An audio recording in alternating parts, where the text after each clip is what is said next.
Los invito a abrir la Biblia en Apocalipsis 2, versículos 18 al 29. Estamos en mensaje a la iglesia de Tiatira y hoy, esta mañana, veremos el llamado al arrepentimiento. En la semana que viene veremos sus promesas gloriosas. No queremos hacerlo de manera apurada. El mensaje general a la iglesia de Tiatira es confrontar el pecado que se halla en medio de la iglesia, que no hagan concesiones con la cultura ni con la falsa doctrina. Es una advertencia de sentencia y es una advertencia a la iglesia a través de todas las edades. Y nosotros ciertamente podemos ver el fracaso de la iglesia profesante a través de la historia, no tan solo la iglesia del primer siglo o la iglesia actual, sino todas las iglesias a través de todas las edades.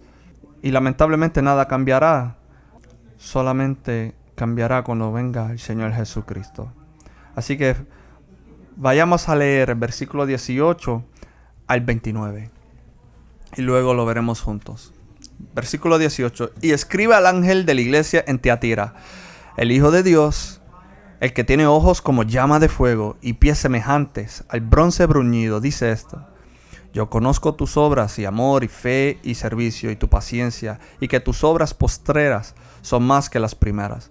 Pero tengo unas pocas cosas contra ti, que toleras que esa mujer Jezabel, que se dice profetiza, enseña y seduzca a mis siervos a fornicar y a comer cosas sacrificadas a los ídolos. Y le he dado tiempo para que se arrepienta, pero no quiere arrepentirse de su fornicación. He aquí, yo la arrojo en cama y en gran tribulación a los que con ella adulteran, si no se arrepienten de las obras de ella, y a sus hijos heriré de muerte. Y todas las iglesias sabrán que yo soy el que escudriña la mente y el corazón, y os daré a cada uno según vuestras obras. Pero a vosotros y a los demás que están en Tiatira, a cuantos no tienen esa doctrina y no han conocido lo que ellos llaman las profundidades de Satanás, yo os digo, no os impondré otra carga. Pero lo que tienes, retenedlo hasta que yo venga. Al que venciere y guardare mis obras hasta el fin, yo le daré autoridad sobre las naciones, y las regirá con vara de hierro, y serán quebradas como vaso de alfarero, como yo también la he recibido de mi Padre, y le daré la estrella de la mañana. El que tiene oído, oiga lo que el Espíritu dice a las iglesias. Y como señalé la semana pasada, comenzamos con el llamado de Cristo a la iglesia al arrepentimiento, y que no toleraran la falsa doctrina y que no hiciesen concesiones, y que no hicieran caso a la influencia que esa mujer Jezabel ejercía sobre la iglesia. Que no hicieran concesiones con la cultura ni con la falsa doctrina, que no cometiesen actos de inmoralidad y que no fuesen infieles a la verdad del Evangelio. Estaban actuando, procurando sus propios intereses y no los intereses de Cristo. Y dice en el versículo 21, dice que le dio tiempo para que se arrepintiese, pero no quería arrepentirse de su fornicación. Ese es el carácter de Dios desde el principio, desde Génesis, desde la caída de Adán y Eva. A través de la historia, Cristo es paciente con los pecadores y le da tiempo para que se arrepientan de sus malas obras, de sus malos caminos. Y así lo hizo con aquellos que se encontraban en Tiatira. Pero ella estaba obstinada y no quería arrepentirse. Y es la característica muchas veces de aquellos que se encuentran fuera del Evangelio, que no hay un deseo, una disposición de arrepentirse, porque no ven la belleza del Evangelio, no ven la belleza de Cristo Jesús. Ellos ven belleza en el mundo, ven belleza en el pecado, y ella no estaba dispuesta, porque su corazón estaba endurecido en sus pecados. Pero Él, de todos modos, les advierte y los llama al arrepentimiento y que confíen en su salvación. Y entonces dice aquí en versículo 1, le he dado tiempo para que se arrepienta, pero no quiere arrepentirse de su fornicación. Versículo 22, he aquí yo la arrojo en cama y en gran tribulación a los que con ella adulteran, si no se arrepienten de las las obras de ella. Y a sus hijos heriré de muerte, y todas las iglesias sabrán que yo soy el que escudriña la mente y el corazón. Entonces, les da advertencia. Te arrojaré sobre una cama, lo que implica un tiempo de sufrimiento, un tiempo de dificultad, un tiempo de dificultades. Algo muy significante por su falta de ser fiel al Evangelio, obedecer el Evangelio, que cometen adulterio contra Dios. No era un acto físico, obviamente, era algo espiritual. Era infidelidad espiritual de consuelo, una guía constante en la vida, ayudarla a alcanzar su máximo potencial o simplemente para ser una mejor persona o una persona más espiritual. Es un llamado al arrepentimiento del pecado a Dios desde una posición de condena, la reconciliación para escapar de la ira venidera. Y aquellos que no creen desobedecen y llaman a Dios un mentiroso. Así que son los dientes del Evangelio. Y no es venir, nuevamente, repito, no es venir a Cristo para satisfacer las necesidades psicológicas sentidas, para tener una fuente interminable de consuelo, una guía constante en la vida, o ayudar a alcanzar su potencial máximo, o simplemente para ser una persona mejor o una persona más espiritual. Es un llamado al arrepentimiento del pecado a Dios, desde una posición de condena. La reconciliación es para escapar de la ira venidera. Serán juzgados. Escápate de la ira venidera y arrepiéntete. Es un llamado al arrepentimiento para que sean reconciliados. En lugar de ser condenados, sean reconciliados, para que escapen la ira venidera. Recuerden las palabras de Pablo, Efesios 2:3. Los que se encuentran fuera de Cristo son hijos de ira, son hijos de desobediencia.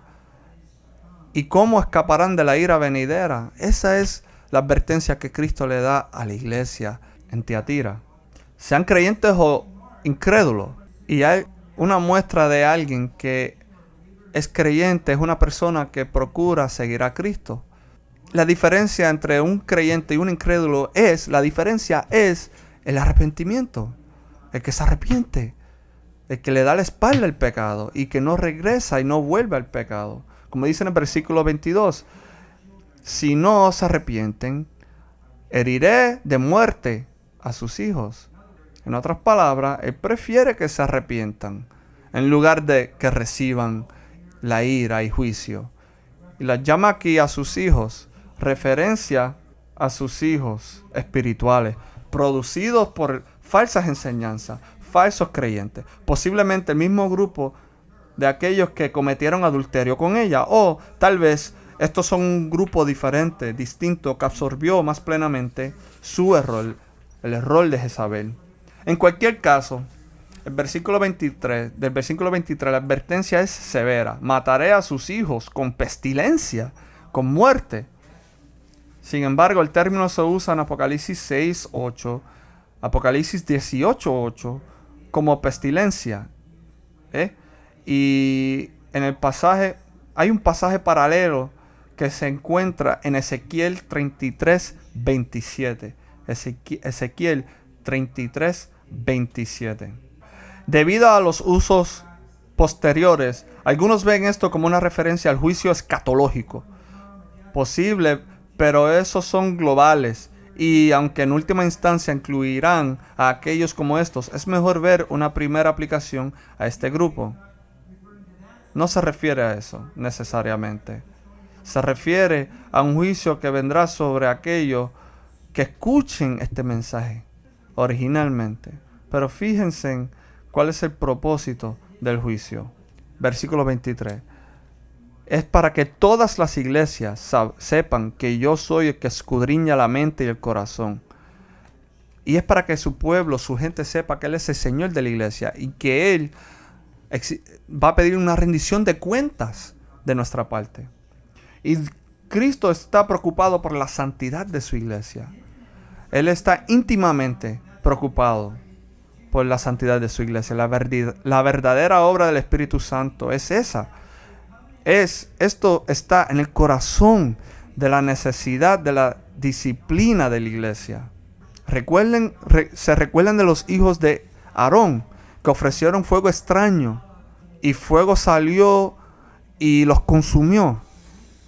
Y luego exhortó a Aarón a no llorar por sus hijos, a no lamentar la muerte de sus hijos. ¿Por qué? Porque él quería que recordasen que Él es santo y que hay que acercarse a Él reconociendo su santidad. Sí, muchos piensan que el Dios del Antiguo Testamento era muy rudo, y sin embargo tenemos un Dios nuevo en Cristo Jesús que es mucho más misericordioso. Pero Cristo está preocupado por su gloria.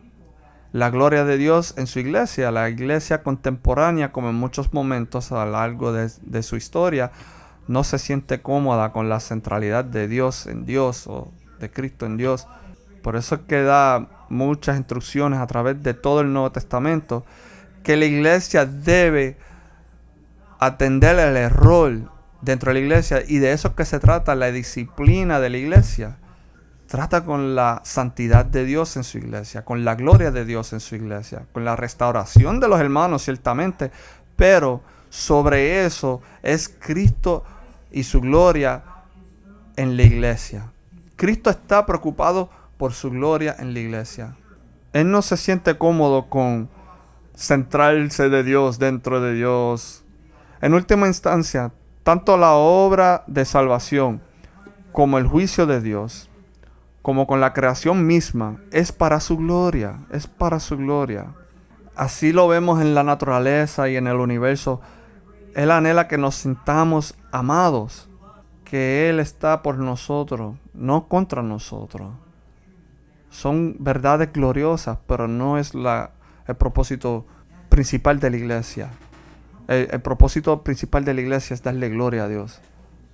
Creo que le he dicho esta historia. Me viene esta a la mente.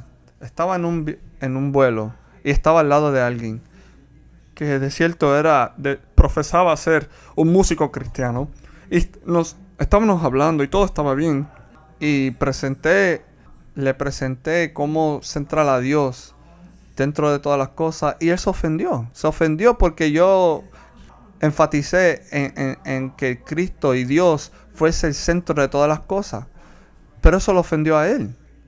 Y eso es lo que Cristo muestra aquí, que Él tiene que ser el centro de todo.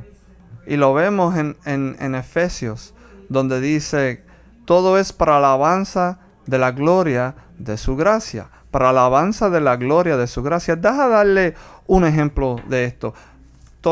Vayamos al libro de Ezequiel. Ezequiel capítulo 36. Ezequiel capítulo 36. Y vemos cómo Dios se preocupa por su gloria. Vamos a darle un ejemplo. Ezequiel 36, 21, 23. Se dirige a la iglesia, a la nación de Israel. A la nación de Israel. Dice, Él nunca los deja sin esperanza. Él dice, sí, vendrá juicio, pero yo luego los restauraré. Así se nos presenta el evangelio hoy. Pero no es como se debe presentar el evangelio. Mira cómo Dios presenta. Él dice, pero he tenido dolor al ver mi santo nombre profanado por la casa de Israel entre las naciones a donde fueron. Por tanto, di a la casa de Israel, así ha dicho Jehová el Señor, no lo hago por vosotros, oh casa de Israel, sino por causa de mi santo nombre, el cual profanaste vosotros entre las naciones a donde habéis llegado, y santificaré mi grande nombre, profanado entre las naciones, el cual profanaste vosotros en medio de ellas, y sabrán las naciones que yo soy Jehová, dice Jehová el Señor, cuando sea santificado en vosotros delante de sus ojos.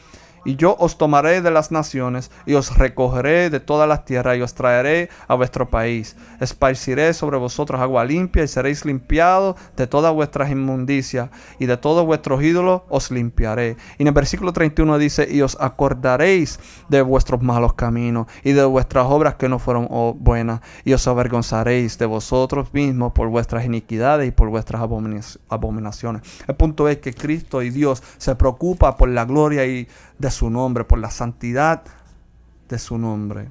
Él tiene que ser el centro del afecto de su gente, de su pueblo. Dios siempre se preocupa principalmente que Él sea glorificado en su pueblo. Como decías, que Él sea glorificado en su pueblo. Ezequiel 6, versículos 7 al 14. Y conocerán que yo soy Jehová. Conocerán que yo soy Jehová. Y seré glorificado entre las naciones. Igual lo dice en Apocalipsis. Apocalipsis 14, versículo 7. Dice, diciendo a gran voz, temed a Dios y dadle gloria. Dadle gloria, porque la hora de su juicio ha llegado, y adorad a aquel que hizo el cielo y la tierra, el mar y las fuentes de las aguas. Capítulo 15, versículo 8.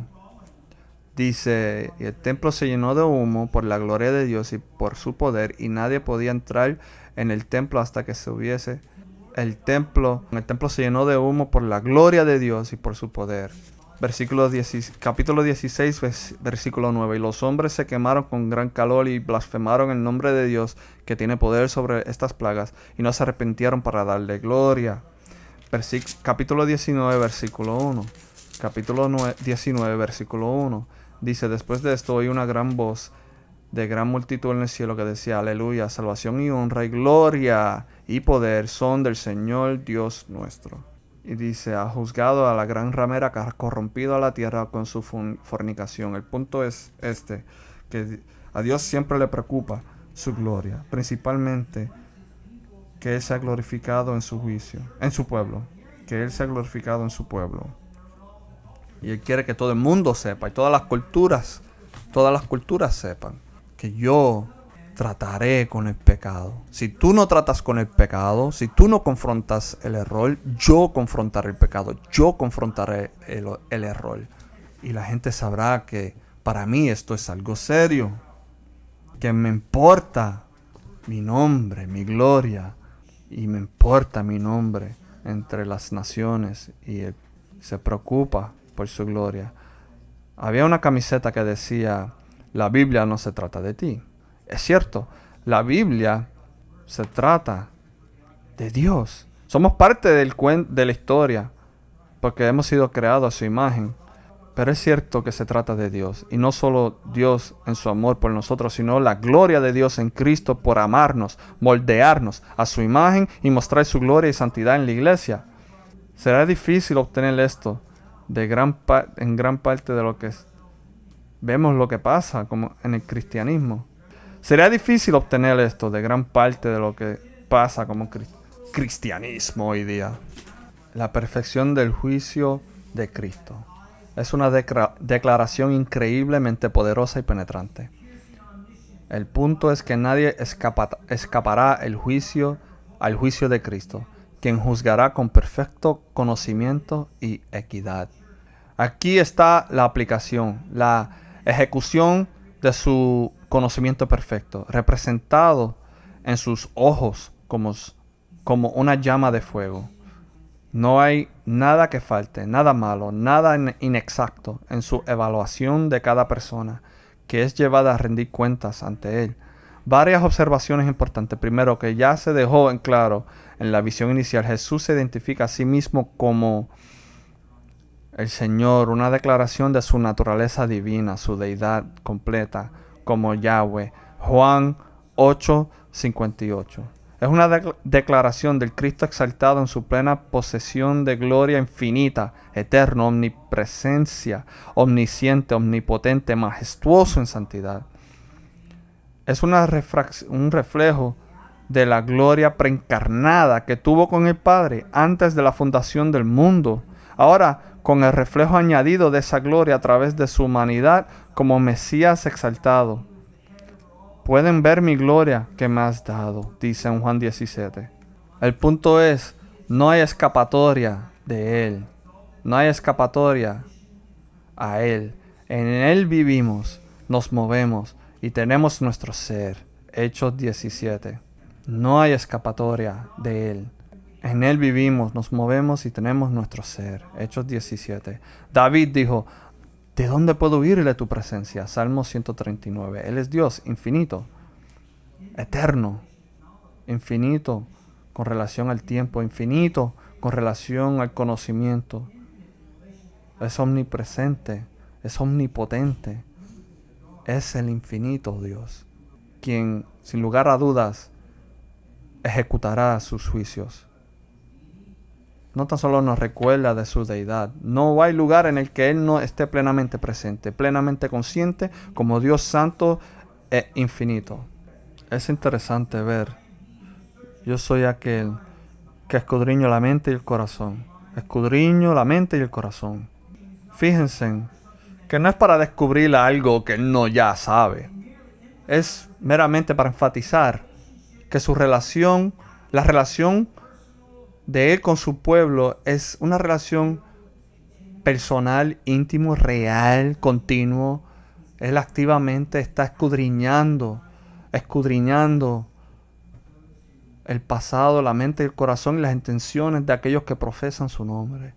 Que somos alma y cuerpo distintos pero inextricablemente unidos en nuestra persona como hechos a imagen de Dios. Cuando la Escritura habla de la experiencia profunda de la emoción, utiliza el lenguaje de riñón para hablar de la experiencia física de la realidad espiritual dentro de la parte más profunda del cuerpo.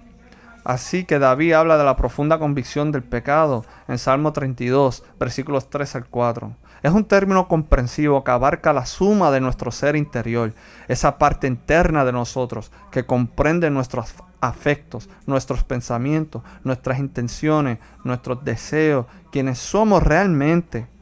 Eso lo vemos en Proverbios 4. Proverbios 4, versículos 23. Es eso que él dice: a esos que yo escudriño, y mi juicio no será caprichoso de ninguna manera. Será un juicio perfecto. Veamos, Jeremías 17:10. De hecho, vayan al versículo 9. El corazón es engañoso más que todas las cosas. Más engañoso que todo es el corazón, y sin remedio. ¿Quién lo comprenderá? Yo, el Señor, escudriño el corazón, pruebo los pensamientos, para dar a cada uno según sus caminos, según el fruto de sus obras.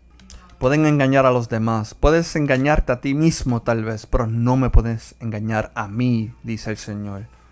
Y puedes ver en Jeremías 11, versículo 20, Jeremías 11, capítulo 20, que prueba las emociones y el corazón.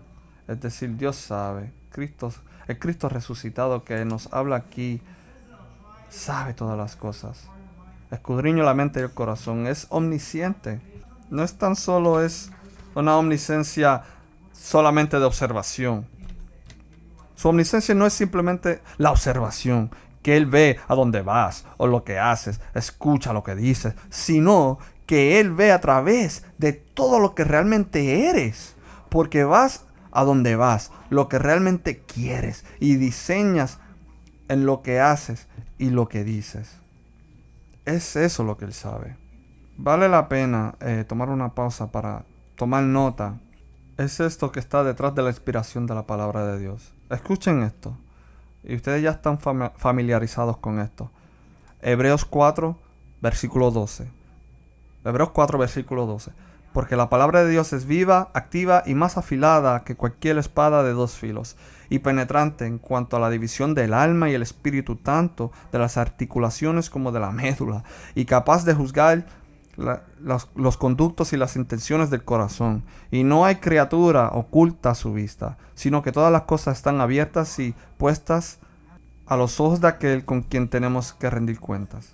Expone nuestros motivos, nos recuerda su presencia ineludible, va con nosotros donde quiera que vayamos, discerniendo nuestros motivos y acciones.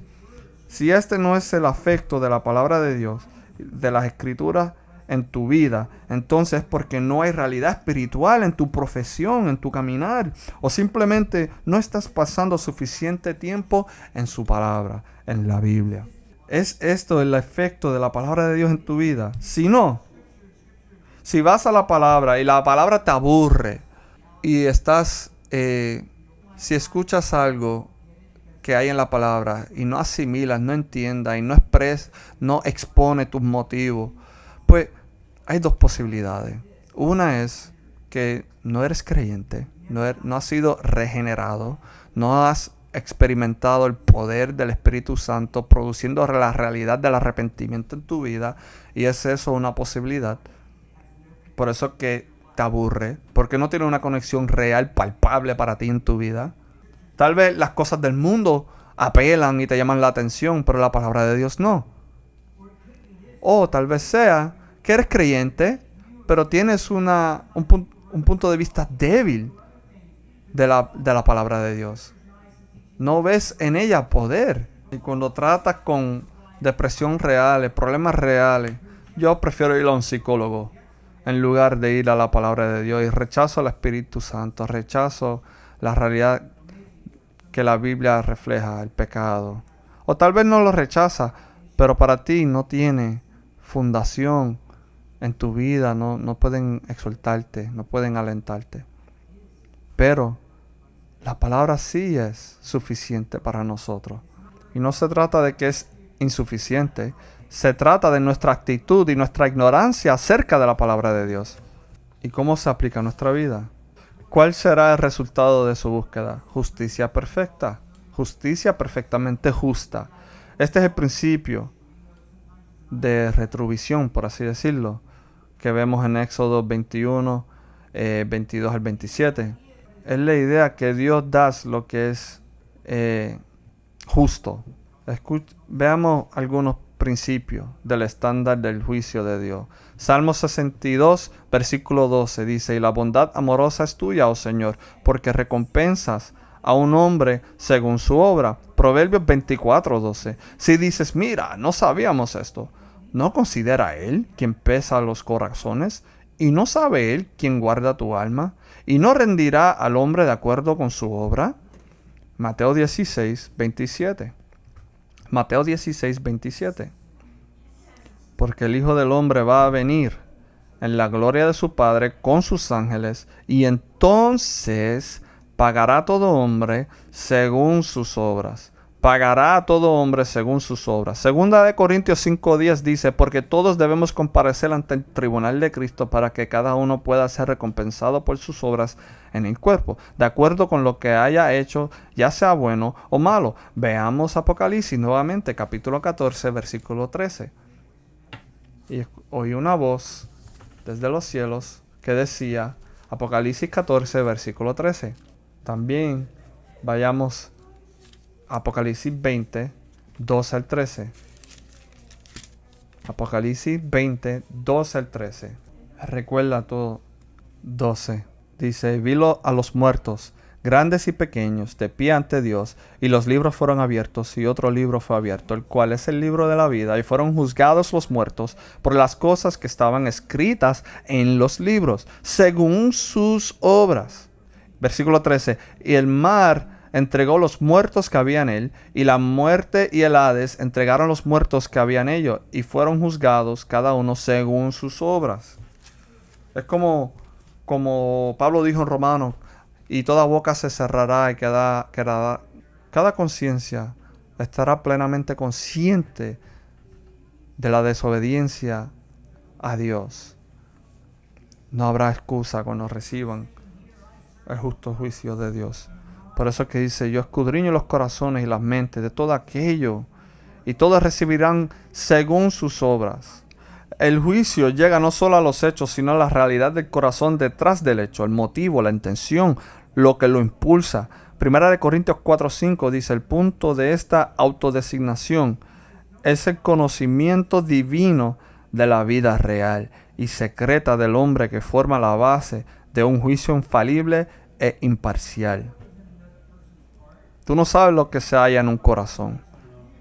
Tú no sabes por qué realmente hacen las cosas. Solamente deja los motivos ante Dios, porque solo Dios sabe los motivos del corazón, lo que está oculto. Y Él lo expondrá, porque Él sabe. Uno dijo: el punto de esta autodesignación es el conocimiento divino de la vida real y secreta del hombre, que forma la base de un juicio infalible e imparcial. Así que exhorta a la iglesia: preocúpate por la santidad, preocúpate por la verdad. No reemplacen mi gloria con la de ustedes. Mi gloria es desplegada cuando tú te ocupas de la santidad y de la verdad. Y es eso lo que perseguimos. Y lo que perseguimos en amor, con humildad, pero lo hacemos. Y en medio de esto, y esto es singular o único, se ve con Tiatira como tal, que él ve su fidelidad. Versículo 24, él dice, pero a vosotros y a los demás que están en Tiatira, a cuantos no tienen esa doctrina y no han conocido lo que ellos llaman las profundidades de Satanás, yo os digo, no os impondré otra carga, pero lo que tenéis, retenedlo hasta que yo venga. Es un aliento a los fieles. En medio del juicio y la condenación, Cristo se asegura de reconocer y alentar a aquellos que han permanecido fieles, que no han caído bajo la seducción de la falsa profetisa y se comprometen o hacen concesiones con el pecado y con la adoración falsa. Él lo reconoce, él reconoce su fidelidad. Y él dice a los demás que se encuentran en Tiatira y los que no han conocido las enseñanzas y los que no han hecho concesiones con la cultura, los que se han mantenido firmes y fieles a la verdad y han mostrado ser creyentes genuinos y verdaderos y que pertenecen realmente a Cristo. A veces nosotros los creyentes podemos fallarle de vez en cuando y tenemos que regresar al camino, pero esa es la evidencia, que regresan a los caminos, que se arrepienten, que nunca permanecen extraviados para siempre. Y muestran ser creyentes genuinos porque se paran sobre las Escrituras, afirman las Escrituras, son fieles a las Escrituras.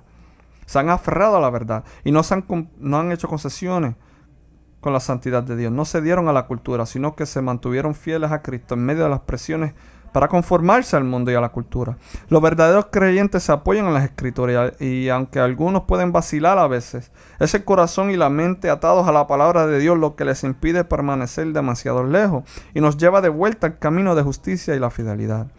Él reconoce el significado de la guerra espiritual. Cristo ha mencionado la presencia e influencia satánica con Esmirna y Pérgamo, con Filadelfia y ahora con Tiatira. Él la reconoce en cada iglesia. Y lo vemos en capítulo 9, comenzando con Esmirna. Habla de los judíos que son realmente de sinagogas de Satanás. Y lo dice de la presencia judía en Filadelfia, sinagoga de Satanás. Versículo 19, de Pérgamo. Ustedes moran donde está el trono de Satanás. Es una guerra espiritual. Una guerra espiritual. Yo sé lo que pasa. Y hay muchas cosas que acontecen. ¿Pero qué significa en este caso? Las profundas cosas de Satanás. Las cosas profundas de Satanás. Tal vez hay dos cosas. Dos candidatos probables. Se puede estar refiriendo a la enseñanza de Jezabel, influenciada por el floreciente pensamiento gnóstico, de que los cristianos podrían explorar las cosas profundas de Satanás y vencerlas. ¿Ve? Pensamiento gnóstico, de que los cristianos podrían explorar las cosas profundas de Satanás para vencer. Es más probable que conocer los secretos profundos de Satanás es una referencia a la opinión de que para apreciar plenamente la gracia de Dios, uno primero debe sondear las profundidades del mar. Más tarde el gnosticismo se jactó que conocer los profundos secretos de Satanás es una referencia a la opinión de que para apreciar plenamente la gracia de Dios, uno primero debe sondear las profundidades del mar. Más tarde, el gnosticismo se jactó de que era precisamente al entrar en la fortaleza de Satanás que los creyentes podían aprender los límites de su poder y salir victoriosos, sobre la base de que la espiritualidad del creyente no se ve afectada por lo que se hace con el cuerpo. Jezabel podría argumentar que los cristianos de Tiatira deberían participar en las fiestas gremiales paganas, incluso si estuvieran conectados con los secretos profundos de Satanás, y así probar cuán impotente es el mar para una persona y para la naturaleza de la gracia. Así que ella tal vez los estimulaba a coquetear con el pecado, a coquetear con falsa doctrina. Es posible eso, que ella los alentaba y les decía, está bien que prueben, porque ustedes son espirituales, no les afectará en nada, porque tu espíritu es fuerte y está seguro. No tienen que preocuparse de hacer concesiones, ni de ser influenciados por la cultura. Otra posibilidad es que él está hablando sarcásticamente de Jezabel y sus seguidores, revelando la realidad de su conocimiento, que es lo contrario de lo que pensaban. Jezabel y sus seguidores sin duda pensaron que conocían las cosas profundas de Dios, pero en realidad era un conocimiento satánico, porque se oponía a la palabra de Dios. Afirmar que conoce las cosas profundas de la religión puede haber proporcionado a Jezabel y a su grupo nicolaita su justificación para la licencia ética, es decir, la liberalidad. Se consideraban a sí mismos como espiritualmente maduros y capaces de discernir más fácilmente la verdad tal como la veían.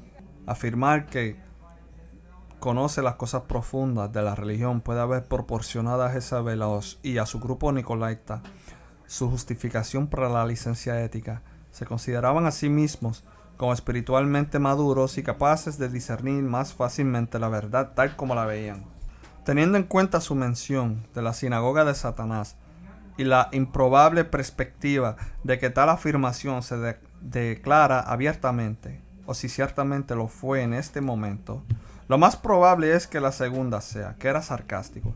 La frase entonces es un comentario sarcástico diseñado para desenmascarar la supuesta visión de la realidad de Jezabel en realidades espirituales profundas.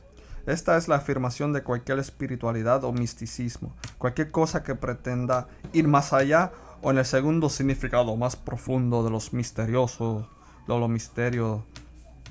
de Dios, que no esté explícitamente ligado a las escrituras, una lectura fiel de las escrituras, pero no proviene de Dios ni del Espíritu Santo.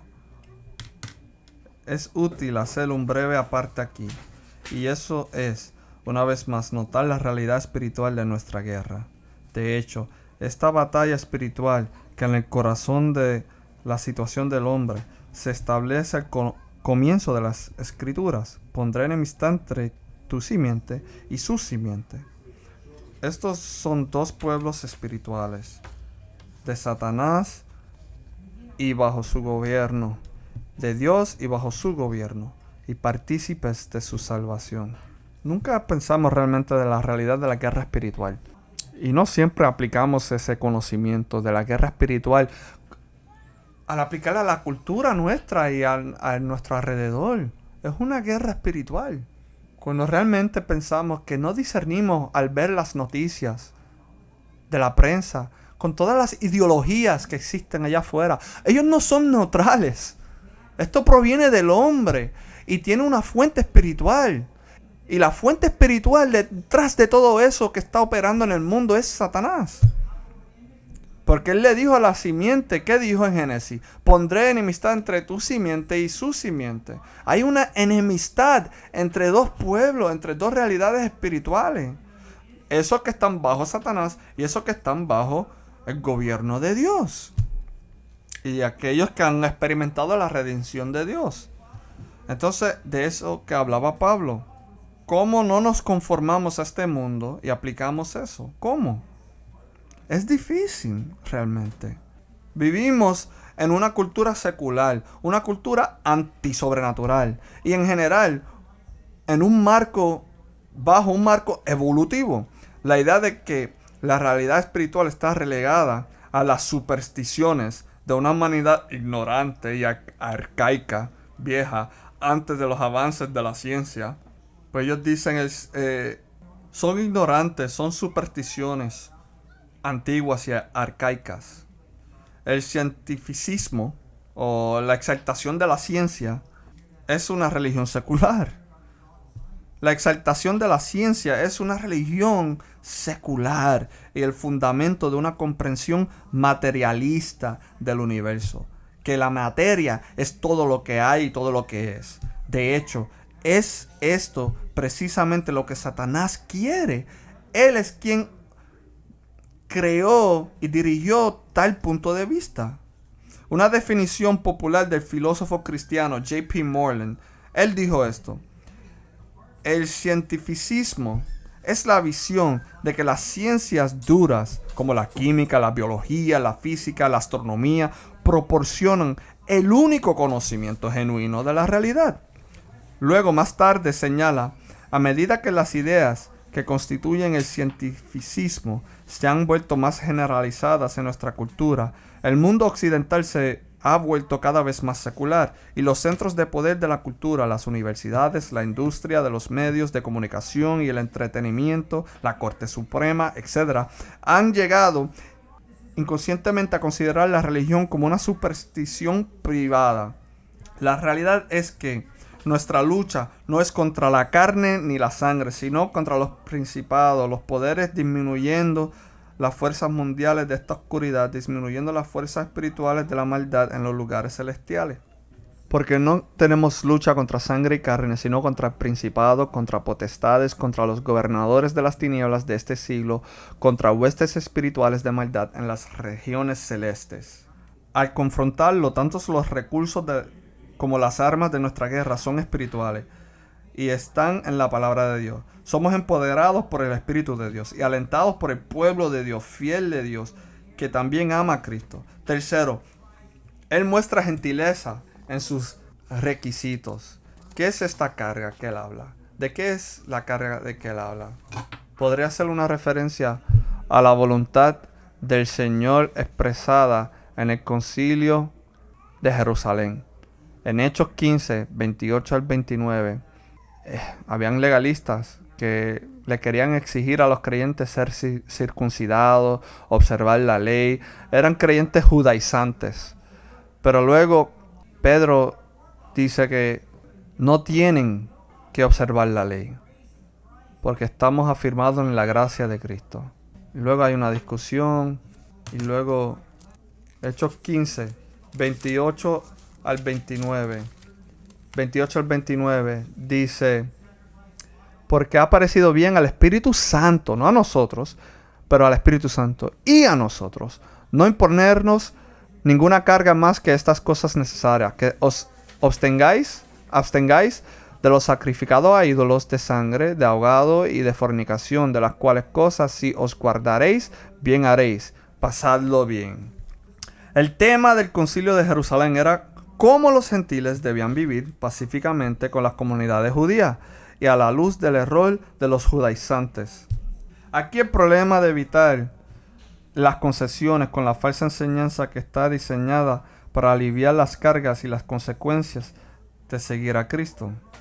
Parece muy probable entonces que Él esté diciendo, no pongo otra carga que esta, que te mantengas sin mancha de la falsa enseñanza, de compromiso o hacer concesiones con la cultura, y que permanezcan firmes en la búsqueda de la fidelidad espiritual por lo que te elogié.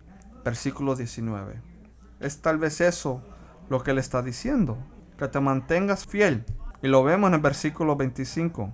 En este sentido, Él está probablemente diciendo o esté anticipando. A eso nos llama como iglesia y a eso nos llama como individuos. Hay muchas cosas que se puede decir. Fidelidad, fidelidad. A eso es que nos llama, a que seamos fieles. Fidelidad en las pequeñas cosas y en lo grande, en lo público y en lo privado. Fidelidad a la verdad. Fidelidad para ejercer en santidad, crecer en santidad y obediencia. Volverse diariamente del pecado a la justicia y a Cristo. Fidelidad para servirle en el mundo y especialmente en la iglesia donde Él te ha dotado de manera única para servir, para buscar el crecimiento y la santidad de su pueblo en amor. Fidelidad a Él y terminar bien para poder escuchar por parte de Él, bien hecho mi siervo bueno y fiel, para que podamos decir al final, como dijo Pablo en 2 Timoteo, he peleado la buena batalla, he terminado el curso, he guardado la fe, en el futuro se ha puesto para mí la corona de justicia, que el Señor, el juez justo, me concederá en ese día. Y no solo a mí, sino también a todos los que han amado su aparición. ¿Y cuál es la recompensa? Como con cada iglesia, valdrá infinitamente la pena. Y luego la semana que viene continuaremos hablando. Pero queremos ser fieles. No queremos ser astutos ni añadirle la astucia nuestra a las cosas que Cristo ha dicho. Simplemente queremos ser fieles a lo que Él ha dicho. Queremos ser fieles cuando nos levantemos por la mañana, dentro del contexto donde trabajemos. Solamente quiere que seamos fieles, sea en lo pequeño o en lo grande. A lo que Él te haya llamado, Él lo único que espera es que tú seas fiel y que te aferres a su palabra, que camines con Él, que confíes en Él. Y qué gloria será al escuchar las palabras, porque realmente ninguno de nosotros somos perfectamente fiel.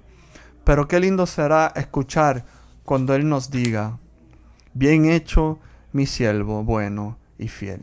Pero es a eso a que nos llama. Y así es que damos evidencia de su vida en nosotros. Ese es el mensaje: sé fiel hasta el fin. Y aquí hay una exhortación. Valdrá la pena, mucho más de lo que te pudieras imaginar. Oremos. Padre, gracias por tu palabra. Gracias, Cristo, por hablarnos y exhortarnos y enseñarnos. Queremos ser fiel. A veces somos desalentados. Somos desalentados porque nos sentimos como que no hacemos suficiente. Tal vez debe haber arrepentimiento en nosotros. Tal vez estamos siendo perezosos. Pero tal vez es que lo poco que estamos ofreciendo no es suficiente. Pero sí lo es para ti, porque es ofrecido con un corazón sincero. Tú te fijas de lo pequeño, Señor. A veces sentimos la cultura que nos jala, nos atrae con las cosas que son convenientes, pero tú nos llamas a ser fieles. Que pasemos tiempos en tu palabra, que seamos transformados por medio de ella.